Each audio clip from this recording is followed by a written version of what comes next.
The United States is intensifying airstrikes against ISIL. The target is one of the militant group's major sources of revenue.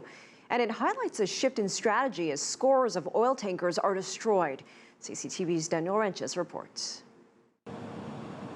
A series of strikes on 116 oil tankers is the beginning of what the US says is an intensified campaign aimed at ISIL's energy trade, estimated to reap a profit of more than $1 billion a year, according to a Thomson Reuters study.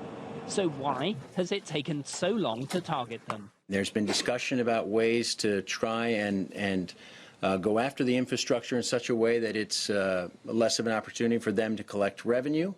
And there have been decisions recently that address the issue of these tankers and whether or not they were an appropriate target to go after. And there were concerns, and have been concerns, continue to be concerns about the potential for civilian casualties along the way. The US military dropped leaflets to advise the tanker drivers to leave their vehicles prior to the attacks, and the US says there were no civilian casualties.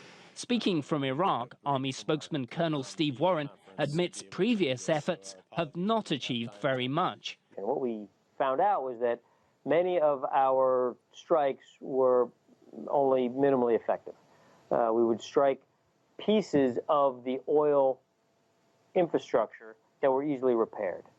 But even if parts of the oil and gas smuggling can be hit harder, ISIL's able to extract and extort from a diverse range of economic sectors, given their control of a large territory encompassing a population of some 10 million people. And a population of that size is subject to very severe ISIS control and taxation and even confiscation. Middle East analyst David Pollock says the only way to ultimately deal with the funding issue is to undermine their control of key strategic areas. Let's capture Raqqa. Let's take their capital away from them. I think we can do it, and with the help from local and outside allies in Syria. And I think we can do it relatively quickly. The US and its allies have indicated they're using a trial and error method to target oil and gas smuggling.